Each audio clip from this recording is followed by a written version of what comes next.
Pahirapan daw makahanap ng murang supply ang ilang nagtitinda ng bigas sa Pasig Mega Market. Ang epekto niyan sa retail price, sa unang balita, live ni EJ Gomez. EJ. Igan, posible raw na bumaba ang presyo ng bigas ayon sa Department of Agriculture.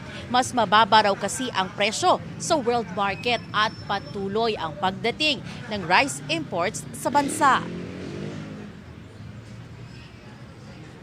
Ipinatutupad pa rin ang 43 pesos na maximum suggested retail price sa kada kilo ng 5% broken rice sa mga merkado.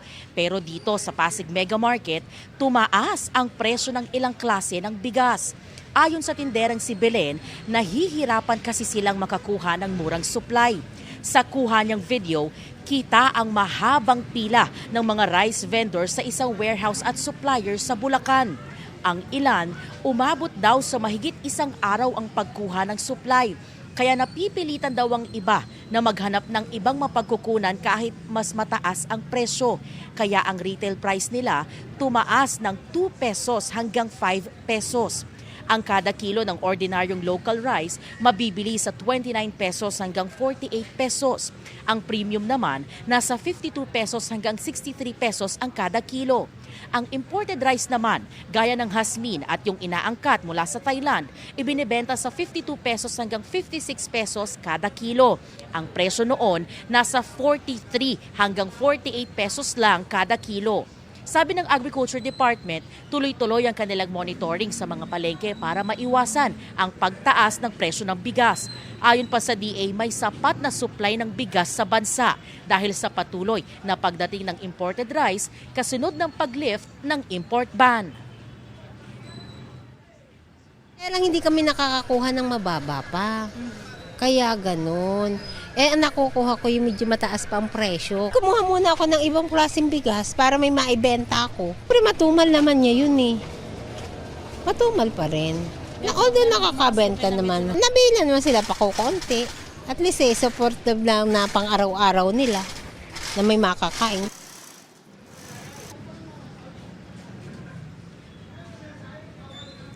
Igan, sabi pa ng mga nakausap natin nagtitinda ng bigas dito sa Pasig Mega Market, no? Sana raw ay matulungan sila ng DA na makakuha ng supply ng bigas na mababa ang presyo. Sisikapin namin na kuna ng reaksyon ang Department of Agriculture. At yan, ang unang balita mula po dito sa Pasig City. EJ Gomez, para sa GMA Integrated News.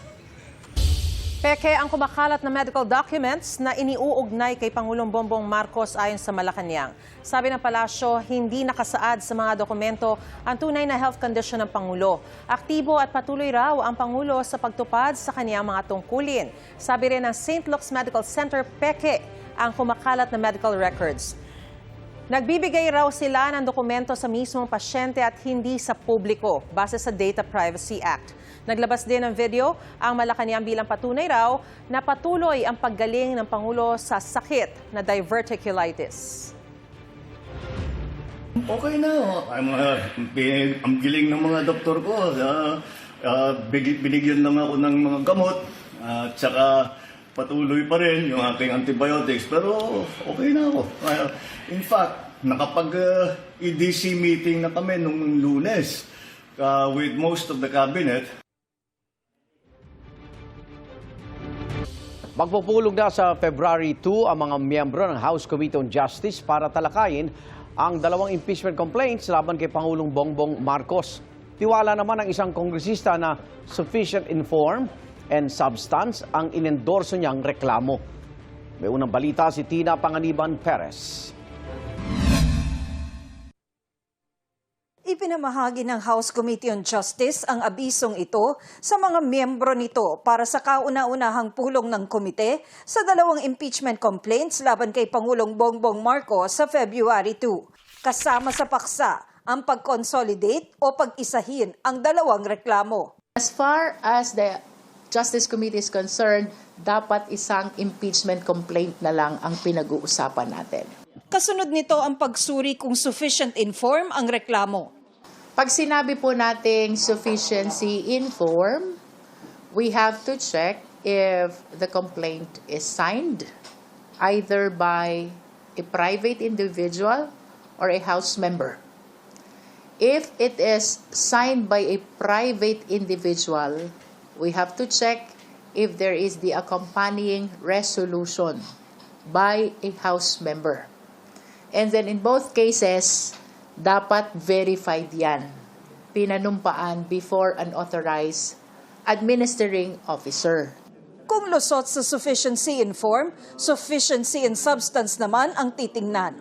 Dapat kasi yung grounds masuportahan ng facts provided in the impeachment complaint. And when we say facts, this must be based on personal knowledge or authentic records. Sa Kamara, karamihan pa rin ng mga kongresista ay mga kaalyado ng Pangulo.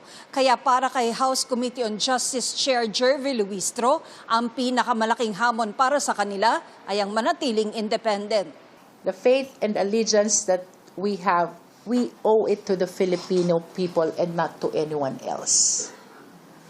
We do not owe it to the President, neither do we owe it to the second highest official of the land. Kumpiyansa naman ang isang endorser ng pangalawang impeachment complaint laban sa Pangulo na sufficient in form and substance ito. Ang laman nun ay ang katotohanan ng nangyari sa flood control corruption scandal at sa direktang papel ng Pangulo rito, kaya kailangan siyang managot through impeachment. Malakas yan lahat. Ngayon, of course, yung pangatlo, yun yung nagtutukoy sa pinakadirektang partisipasyon ng Pangulo dahil siya mismo ang nag-utos ng insertion ng 100 billion pesos sa 2025 GAA DPWH budget. Si Tino ay complainant noon sa isa sa mga impeachment complaint laban kay Vice President Sara Duterte. Ngayong malapit nang matapos ang 1-year bar sa pag-initiate ng mahigit isang impeachment complaint laban sa parehong impeachable official, naghahanda siyang i-endorso ang panibagong impeachment complaint laban sa bise. Ready to file. Sa esensya, same ground, betrayal of public trust, kaugnay nung winaldas na 612.5 million total in confidential funds, kasama yung 125 million na nagastos in 11 days. Tapos meron lang update dahil may bagong information, specifically yung affidavit na sinabmit sa ombudsman ni Madriaga. Ito ang unang balita. Tina Panganiban Perez para sa GMA Integrated News. Nanumpa na bilang hepe ng Philippine National Police si General Jose Melencio Nartates Jr. 4-star General na si Nartates. Pinangunahan ni Pangulong Bongbong Marcos ang panunumpa ni Nartates sa Malacanang kahapon. Bago maging hepe, nagsilbi si Nartates bilang Deputy Chief for Administration sa PNP mula 2024 hanggang 2025. Naging direktor din siya ng National Capital Region Police Office at Ilocos Norte Police Provincial Office. At naging Regional Director sa Calabarzon.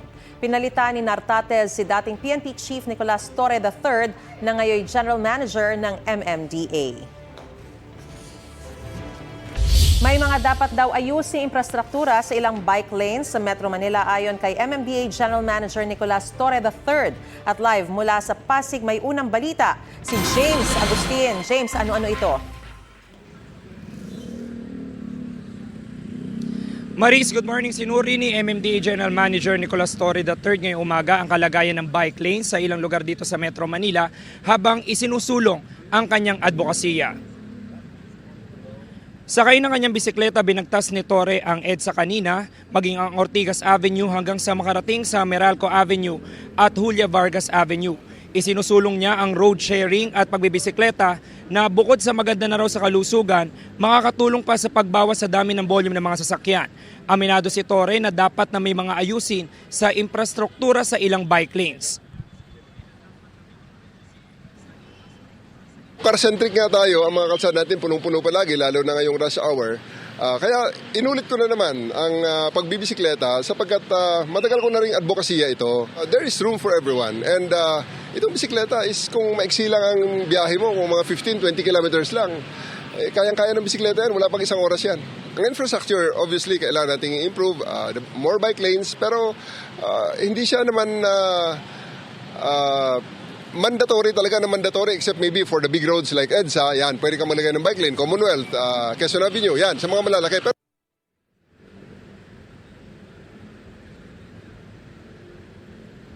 Tumanggi naman siya magkomento ng tanungin kaugnay sa pagpapasa ng 4-star general rank kay PNP Chief Jose Melencio Nartates Jr.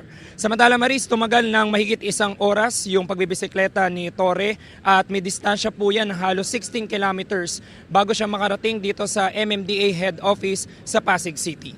Yan ang unang balita. Ako po si James Agustin para sa GMA Integrated News. Mga kapuso, tumutok lang po sa mga ulat ng unang balita para laging una ka. Mag-subscribe na sa GMA Integrated News sa YouTube.